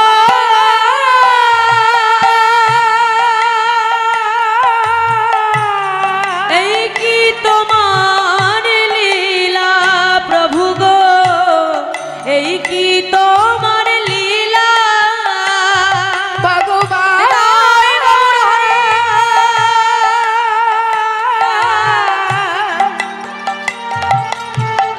এই কি তোমার লীলা প্রভু, এই কি তোমার লীলা, মন্দিরের ভেতরে শুয়ে শুয়ে পুত্র পুত্র বলে গোবিন্দ ঘোষ কাঁদে, সন্তানকে হারিয়ে বাগো। আজ 3 দিন হয়ে গেল নিজেও কিছু সেবা করে না, মন্দিরে গোপীনাথকেও কিছু সেবা দেয় না। ভগবান দেখলো আমাকে কোনো না কোনো ভক্ত তো রোজ সেবা দেয়, কিন্তু আমার গোবিন্দ যদি অনাহারে থাকে ও তো না খেয়ে মারা যাবে। ভক্তের কষ্ট ভগবান আর সইতে পারল না, পাথরের বিগ্রহ গোপীনাথ থেকে সচল মূর্তি ধারণ করে শিহরে এসে ডাক দিয়েছে, বাবা ও বাবা, বাবা একবার চোখ খুলে তাকাও বাবা, আমি এসেছি। কে কে আমাকে বাবা বলে ডাকে? না না, আমি কারোর বাবা না, আমাকে কেউ বাবা বলে ডেকো না, আমি কারোর বাবা নই। বাবা, এ জগতে কোনো পিতা মাতার যদি 2টি সন্তান থাকে, কখনো যদি পিতা একটি সন্তানকে হারিয়ে ফেলে, আরেকটি সন্তানকে কি কখনো অনাহারে রেখে দেয়? আজ 3 দিন হয়ে গেল তুমি আমাকে কিচ্ছু সেবা দাওনি বাবা। হ্যাঁ গো গোপীনা, তুমি যে আমাকে বাবা বলছো, তুমি জানো এ জগতের প্রত্যেকটা পিতামাতা একটা সন্তানের বাসনা কেন করে জানো? যাতে শেষের দিনে সেই সন্তান নিজের হাতে পিতামাতার অন্তিম ক্রিয়া সমাধা করে। হ্যাঁ গো গোপীনা, এ জগতে তো তুমি এমন কাউকে রাখলে না যে আমার অন্তিম ক্রিয়া কর্ম সমাধা করবে। বাবা, কে বলেছে তোমার কেউ নেই? আমি আছি তো। হ্যাঁ গো গোপীনা, তুমি যে আমাকে বাবা বলছো, শেষের দিনে তুমি আমার জন্য ধরা বাঁধবে। বাঁধবো বাবা। আচ্ছা, আমার জন্য তুমি কাঁচা পড়বে গোপীনা? পড়বো বাবা। আমার জন্য তুমি অবশ্যই অন্ন খাবে? খাবো বাবা। আমার জন্য তুমি পিণ্ড দান করবে? করবো বাবা। একবার দুবার নয়, যতদিন পৃথিবীতে চন্দ্র সূর্য উদয় হবে ততদিন আমি তোমার পুত্র হয়ে নিজের হাতে তোমার অন্তিম ক্রিয়া সমাধা করব। দেখেছ মা, এ জগতে যদি আমাদের কেউ ছেড়ে চলে যায়, আমরা ভাবি জগৎ সংসারে আমি বুঝি একা হয়ে গেল। একটা কথা মনে রাখবে মা, এ জগতে যার কেউ নাই তার ভগবান আছে। কারোর জন্য কোনো কাজ কিন্তু কোনোদিনও থাকে না, কারণ ভগবান যার কপালে যা লিখে রেখেছে মা, এই কপালের বিধাতার বিধির বিধান কেউ খণ্ডাইতে পারবে না মা। আজ ভগবান পুত্র হয়ে গোবিন্দ ঘোষকে ডেকে বলছে, বাবা আমি তোমাকে কথা দিলাম, যতদিন পৃথিবীতে চন্দ্র সূর্য উঠবে আমি নিজে তোমার পুত্র হয়ে নিজের হাতে তোমার অন্তিম ক্রিয়া সমাধা করব। দেখেছো গোপীনা, আমি তোমার কেমন বাবা? দাঁড়া গোপীনা, আমি এক্ষুনি আসছি। 2-3 বাড়ি থেকে ভিক্ষা করে এনে বাবা রন্ধন করে গোপীনাথকে সেবা দিল। দেখতে দেখতে গোবিন্দ ঘোষের অন্তিম সময় হয়ে গেল। যেদিন অন্তিম সময় চলে এলো বাবা, আজ বিগ্রহ গোপীনাথকে নিজের পুত্র গোপীনাথ মনে করেছে। মন্দির থেকে ডাকছে, গোপীনাথ, ও গোপীনাথ, একবার আমার কাছে আয় বাবা, আমার হাতে তো আর সময় নেই।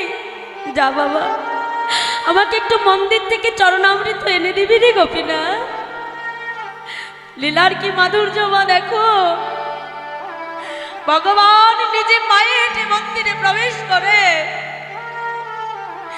নিজের হাতে নিজের চরণকে ভগবান ধৌত করলে, চরণ ধৌত জল এনে ভগবান আজকে পুত্র হয়ে পিতার বদনে নিজের হাতে সেবা করিয়ে দিল। গোপীনাথ, আমার তো যাবার সময় হলো। আমার শিহরে একজোড়া করতাল আছে, আমাকে একটু হরি নাম শোনাবি বাবা? ভগবান পুত্র হয়ে পিতার শিহর থেকে করতাল নিয়ে পুত্র হয়ে ভক্তকে ঘিরে ঘিরে ভগবান আজকে হরিনাম গাইতে আরম্ভ করল। দেখো মা, গোবিন্দ ঘোষ ভক্ত ছিল, তাই সে জানতো সে দেহ রাখবে, কিন্তু আমরা কেউ জানি না যে এখন আমার প্রাণ আছে, আর কিছুক্ষণ পরে এই প্রাণটা আমার থাকবে কিনা, আমি থাকবো কিনা, এটা কেউ বলতে পারি না। তাই যতক্ষণ প্রাণ আছে, ভগবান যখন কৃপা করেছে মা, তাহলে আসুন গোবিন্দ ঘোষের সঙ্গে সঙ্গে আমরাও একটু করতালি দিয়ে হরিনাম আস্বাদন করি। সবাই একসঙ্গে করতালি দিয়ে গাইবেন, হরে কৃষ্ণ হরে কৃষ্ণ কৃষ্ণ কৃষ্ণ হরে হরে হরে রাম হরে রাম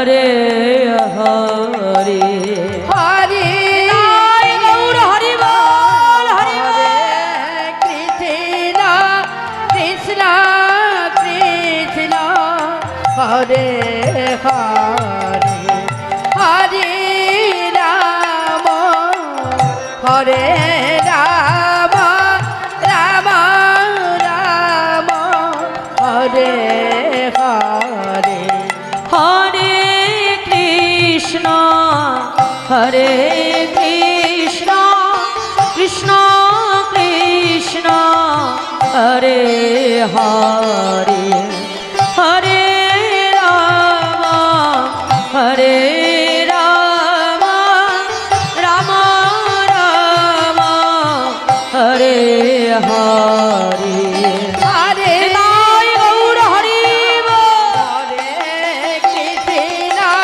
কৃষ্ণ কৃষ্ণ হরে হরে হরে রাম হরে রাম রাম রাম হরে হরে হরিনাম শ্রবণ করতে করতে গোবিন্দ ঘোষ দেহ রাখলেন। যখন গোবিন্দ ঘোষ আজকে দেহ রাখলেন মা, আজকে বিগ্রহ গোপীনাথ পুত্র গোপীনাথ হয়ে অগ্রদ্বীপবাসীর দ্বারে দ্বারে সবাইকে সংবাদ দিয়ে এলো। অগ্রদ্বীপবাসী এসে ধরাধরি করে গোবিন্দ ঘোষের অন্তিম ক্রিয়া সমাধা করল। আর ওদিকে মন্দিরের সেবা পূজা তো আর বন্ধ থাকে না মা। গোবিন্দ ঘোষ যখন চলে গেলে দ্বিতীয় একজন পূজারী মন্দিরে এলেন। গোপীনাথ মন্দির থেকে পূজারীকে স্বপ্নাদেশ করছে, পূজারী মন্দিরে প্রবেশ করো, আমার রাজবেশ খুলে দাও, আমাকে কাছা পরিয়ে দাও। কেন দয়ামা? পূজারী, আমার পিতা যে দেহ রেখেছে পূজারী। আর শোনো, আজ থেকে দিনে 1 মাস হব্বিষ্যি অন্ন রন্ধন করে দিনে একবার হব্বিষ্যি অন্ন আমাকে সেবা করা। যেমন পিতামাতা মারা গেলে সন্তান যা যা কর্তব্য পালন করে, ঠিক আমার গোপীনাথ সেই কর্তব্য পালন করে। শুনে রাখো, আজ থেকে 1 মাস পর মধু কৃষ্ণ ত্রয়োদশী তিথিতে আমার ধরা কাচা খুলে দিয়ে শুদ্ধ বাসন পরিয়ে আমার পিতার শ্রাদ্ধ বাসনে নিয়ে যাবে। আমি সেই দিন নিজে দাঁড়িয়ে থেকে আমার পিতার জন্য আমি পিণ্ড দান করবো। নিতাই গৌর হরে বল।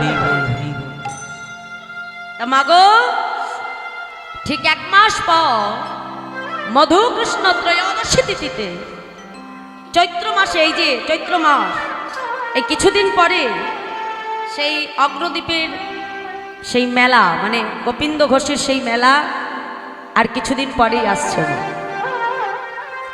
তা সেই মধুকৃষ্ণ ত্রয়োদশী তিথিতে আজকে গোপীনাথকে শুদ্ধ বাসন পরিয়ে পিতার শ্রাদ্ধ বাসরে আনা হয়। গোপীনাথ পিতার জন্য পিণ্ড করে করে দাঁড়িয়ে আছে বাবা। গোপীনাথের 2 নয়ন হতে অশ্রুধারা বয়ে যাচ্ছে। ভক্তির নয়ন নিয়ে, মনে বিশ্বাস নিয়ে ভক্ত ভগবানকে দেখতে আসছে। কেউ কেউ মনে করছে যে ভগবান কেমনভাবে পুত্র হয়ে ভক্তের জন্য পিণ্ড দান করে। যারা ভক্তি নিয়ে ভগবানকে দেখতে আসলো মা, তারা দেখলো গোপীনাথ পিণ্ড করে নিয়ে দাঁড়িয়ে আছে আর তার 2 নয়ন হতে অশ্রুধারা বয়ে যাচ্ছে। আবার কেউ কেউ মনে করলো যে ওরে বাবা, পাথরের বিগ্রহ, সে কখনো পিতার পিণ্ড দিতে পারে? তা যাদের হৃদয়ে মা ভক্তি নেই, তারা এসে গোপীনাথের দর্শন পেল না। শাস্ত্রে বলে, ভক্তি যার কৃষ্ণ তার, সর্বশাস্ত্রে কয়, ভক্তি না থাকিলে জীবের কৃষ্ণ দর্শনে কেবা হয় নিতাই গৌর হরি বল। হরি বল, হরি বল। তাহলে যাদের হৃদয়ে ভক্তি আছে তারা এসে ভগবানকে দেখতে পেল, কিন্তু যাদের হৃদয়ে ভক্তি নাই তারা ভগবানকে দেখতে পেল না। শুধু সেই দিন নয়, সেই দিন যে শুধু গোপীনাথ গোবিন্দ ঘোষের পিণ্ড দিয়েছিল তা নয়। দেখো, এ জগতের সন্তান বাবা, হতে পারে আমাদের সন্তান আমাদের বড় ভালোবাসে, কিন্তু তুমি যখন চলে যাবে, তোমার জন্য তোমার ঘরের সন্তান বড় জোর হলে তোমার থেকে 1 থেকে 2 থেকে 3 থেকে 4 বার তোমার অন্তিম ক্রিয়াকর্ম করবে, কিন্তু কালের নিয়মে তারাও কিন্তু একদিন আমাদেরকে ভুলে যায়। কিন্তু আজ আমার গৌরহরি এই গোবিন্দ ঘোষের লীলা থেকে আমাদের জগৎজীবকে শিখিয়ে দিল, হেজি এই জগতে কোনো ভক্ত যদি একবার ভগবানের হাতটা শক্ত করে ধরতে পারে, ভগবানকে যদি কখনো পাথরের বিগ্রহ মনে না করে, যদি পাথরের বিগ্রহ থেকে ভক্ত ভগবানকে যদি কখনো পুত্র করতে পারে, যদি তাকে আপন করতে পারে, ভগবান কোনোদিনও সেই ভক্তকে ছেড়ে চলে যায় না। তাই গোবিন্দ ঘোষ ভগবানকে নিজের সন্তান করেছিল বলে পাথরের বিগ্রহ না ভেবে গোপীনাথকে নিজের সন্তান করেছিল বলে আজও কিন্তু আমার প্রভু ভক্তের জন্য সেই অগ্রদ্বীপের মাটিতে আজও প্রভু পিণ্ড দান করে যাচ্ছে। তাহলে বোঝা গেল মায়েরা, ভগবান ভক্তকে কত কঠিন পরীক্ষা করেন।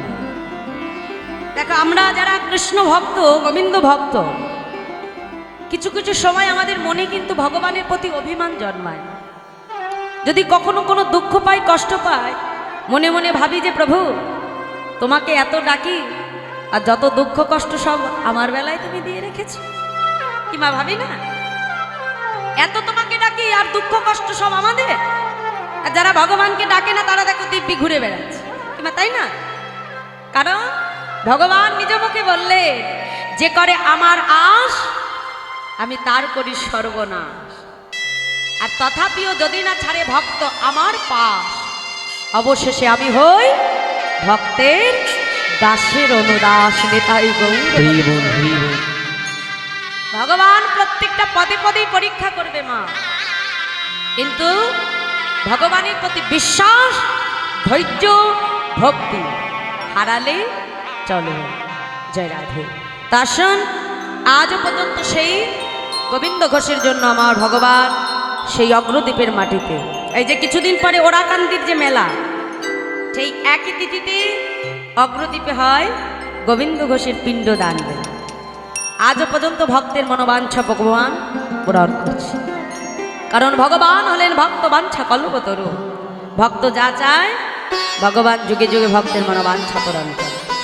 তাই গোবিন্দ ঘোষ যখন দেহ রেখেছিল, তার মনের শেষ ইচ্ছে ছিল যে ভগবান যেন তার পুত্র হয়ে নিজের হাতে অন্তিম ক্রিয়া সমাধা করে।